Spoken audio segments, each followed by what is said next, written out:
as a part of DMK party. We really welcome you. Your father was a good friend of DMK. You see, monopoly in the business segment. Money is paid by the government of India. The ticket fare. माननीय मंत्री जी, माननीय सदस्य ने बहुत गंभीर विषय उठाया है. The moment the error message comes, the price goes to 93,000 rupees or 78,000 rupees. What? Yes, sir. This has been happening because probably. Shri Dayanidhi Maran. Thank you, sir. Thank you, Honorable Speaker, sir. Sir, we have a young dynamic minister. हम तो आपको मौका देते हैं, लेकिन हम तो आपको मौका देते हैं, लेकिन बेटे वोट टिप्पणी करते हो आप. I apologize, sir. Sir, I'd like to congratulate a young and dynamic minister. We wish you very best on the part of DMK party. We really welcome you. Your father was a good friend of DMK. Sir, I have the habit of booking out my ticket for Delhi online through Vistara Airlines, which belongs to Tata's. And the software is handled by Tata TCS.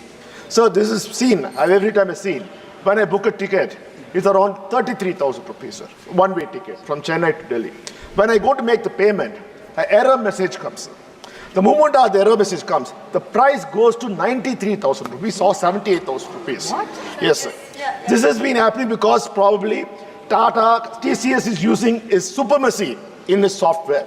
And because we have so everyone's got a miles account, so we are logged in.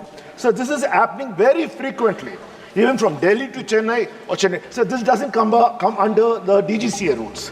Because DGCA is only in charge when the airline cancels a flight or reschedules a flight. But this is happening in software. Sir, there's a conspiracy happening. And we would like you to do an inquiry, thorough inquiry, because Tata now is the monopoly in the business segment. So money is paid by the government of India. The ticket fare. माननीय मंत्री जी, माननीय सदस्य ने बहुत गंभीर विषय उठाया है और ये बहुत गंभीर है, इसकी जांच होनी चाहिए. ये कई माननीय सदस्यों ने शिकायत की क्योंकि इसका पैसा पार्लियामेंट से जाता है, इसलिए मैं चिंता है. Definitely, sir. We'll get the matter investigated, and also our senior member has mentioned, DGCA looks after the rights of the passengers and it dwells into that, and also there is DGCA traffic monitoring, tariff monitoring unit also, which looks after this specific issue that you have said. So we are going to investigate that. We are going to ensure that this kind of incidents doesn't happen in the future, sir. Thank you. Question number 45, Shrimati Kamaljeet Sarawat. Number 45 का क से घ जो उत्तर है वो विवरण सभा पटल पर रख दिया गया है. माननीय सदस्य. Thank you honourable speaker sir. Sir, जो टेबल पर आंसर किया गया है मैंने उसको पूरा ध्यान से पढ़ा है. सबसे पहले तो मैं धन्यवाद देना चाहती हूँ मिनिस्ट्री का. एमएसएमई में बहुत इम्पॉर्टेंट रोल था देश की महिलाओं और युवाओं को रोजगार देने के लिए, और इस टेबल पर जो आंसर रिप्लाई किया गया है तो 2021 तक ये संख्या 4,88,000 थी. लेकिन मिनिस्ट्री ने उद्यम नाम से जो योजना लेकर आए 1 जुलाई 2020 को, वो बहुत ही अच्छी थी, पेपरलेस थी, ऑनलाइन थी, सेल्फ डिक्लेरेशन पे थी, और उसकी वजह से ये जो आंसर मुझे मिला है इसमें जो संख्या है महिलाओं की वो 4,88,000 से बढ़कर 1,84,00,000 हुई है सर. तो सबसे पहले तो मैं मिनिस्ट्री का धन्यवाद देना चाहती हूँ कि उद्यम को और सपोर्ट करने के लिए वो उद्यम असिस्टेंट प्लेटफॉर्म 11 जनवरी 2023 को लेकर आए हैं, जिससे कि महिलाओं को यहाँ पर रजिस्टर करने में खासकर बहुत सुविधा हो रही है. सर, मेरा क्वेश्चन है सर से कि क्या आप मुझे बता सकते हैं कि जो वीमेंस यहाँ पर एमएसएमई में काम कर रही हैं उनका सेक्टर वाइज ब्रेकडाउन क्या है? माननीय मंत्री जी. अध्यक्ष महोदय, ये स्पष्ट है कि भारत सरकार जो माननीय नरेंद्र मोदी जी के नेतृत्व में चल रही है, महिलाओं, वीकर सेक्शन, अनुसूचित जाति, जब कहने का मतलब जो वीकर सेक्शन के लोग हैं उनके प्रति विशेष ध्यान दे रही है.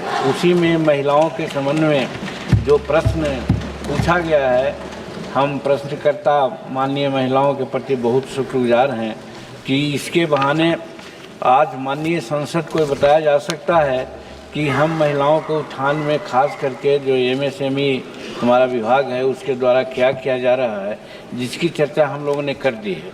जहाँ तक रही कि अलग अलग क्या है इनका फ्रैक्शन, उसके बारे में पूछ रहे हैं, तो उसमें हम लोगों ने ये दिया है कि इसमें दो सेक्शन टाइप के होते हैं। एक होते हैं उद्यम और दूसरा होता है जो उद्यम से अलावे जिनमें साधारण रूप में जो भी हैं जिनके पास वो शर्तें नहीं पूरा कर सकती हैं उसको भी। तो उसके लिए महोदय देखिए, उद्यम में माइक्रो, स्मॉल और मीडियम के लिए अलग अलग है। तो माइक्रो में उन्होंने 26,921 दिया है और उसी प्रकार से स्मॉल में 7,011 दिया है और उसी प्रकार से यूएपी में भी 19,900 दिया है। कहने का मतलब अलग अलग दोनों में किया गया है। और महिलाओं का जहाँ तक सवाल है, वो उद्यम में 21.35% उनका इन्वॉल्वमेंट है और यूएपी में 63.11 उनका इन्वॉल्वमेंट है।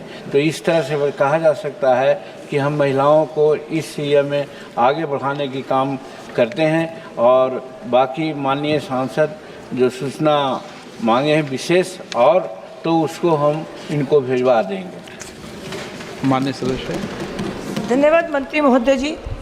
महिलाओं के बिना देश की तरक्की नहीं हो सकती। आधी आबादी कितनी इम्पोर्टेंट है ये प्रधानमंत्री जी अपने हर कार्य में प्रदर्शित करते हैं और ये जो नंबर बड़ा है तो मैं उनका और मंत्री जी का बहुत धन्यवाद करती हूँ। लेकिन मेरा एक सवाल है सर, हम यहाँ पर जो सभी साथी बैठे हैं उनके पास अर्बन और रूरल दोनों तरह के सेक्टर हैं।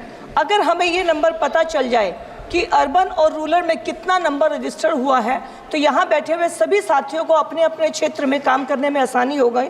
तो मेरा मंत्री जी से सवाल है कि वो एमएसएमई में रूरल और अर्बन पार्ट में कितनी महिलाएं, कितनी परसेंटेज में महिलाएं रजिस्टर हैं, ये हमें बताएंगे तो ये हमारे लिए आगे काम करने में, उनको प्रोत्साहित करने में आसानी होगी। धन्यवाद।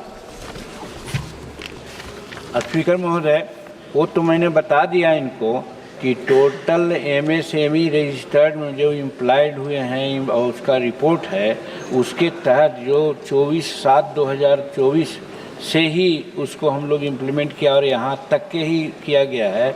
उसमें नंबर भी मेरे पास है, वो उनको भिजवा देंगे। लेकिन जहाँ तक परसेंटेज का सवाल है, मैंने कह दिया कि टोटल परसेंटेज 38.80 है सबका। लेकिन जहाँ तक वुमेन का सवाल है तो वुमेन में दो भाग है। एक है उद्यम का, तो उद्यम में 21.3% है और एक है यूएपी जो उद्यम में क्वालिफाइड नहीं करते हैं, जिसे पैन की ज़रूरत है या जीएसटी की बात होती है। तो बहुत छोटे छोटे लोग जैसे दर्जी का काम करते हैं और कोई छोटा छोटा काम करते हैं, उनके पास ये नहीं होता है। उनकी सुविधा के लिए भी हम लोग इसके लिए रजिस्ट्रेशन करवाते हैं और उनकी संख्या ये 38.80 जो होल है, एज ए होल है, उसका 63.11 है।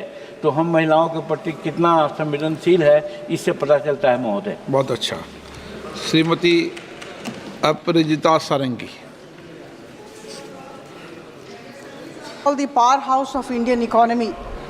Reportedly, they account for about 11 crore jobs in the country and contribute 29% of the country's GDP. They not only fuel economic growth, but also serve as vital catalysts for inclusive development across various sectors. Sir, PM Modi's government talks of women-led development.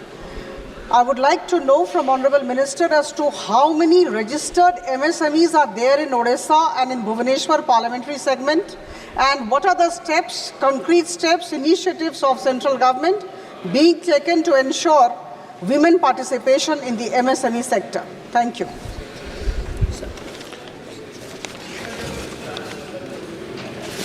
महोदय, हम अपने जवाब में बतलाने का काम किया है। जिसे पूछा गया है प्रश्न, तो उस प्रश्न के जवाब में ही हमने कहा है कि जहाँ तक महिलाओं का स्वामित्व वाले एमएसएमई का संख्या का सवाल है, समस्त भारत में 1,84,57,000 समथिंग है। उसमें हिमाचल प्रदेश में 83,834 है। जहाँ तक उड़ीसा का सवाल है वो 6,96,559 है। और प्रश्न में भी पूछा गया था, एक मयूरभंज के बारे में पूछा गया था, तो तो मयूरभंज का भी मेरे पास है जो बता दिया है कि 35,935 है, तो इसलिए फ्रैक्शन तो बता दिया गया है।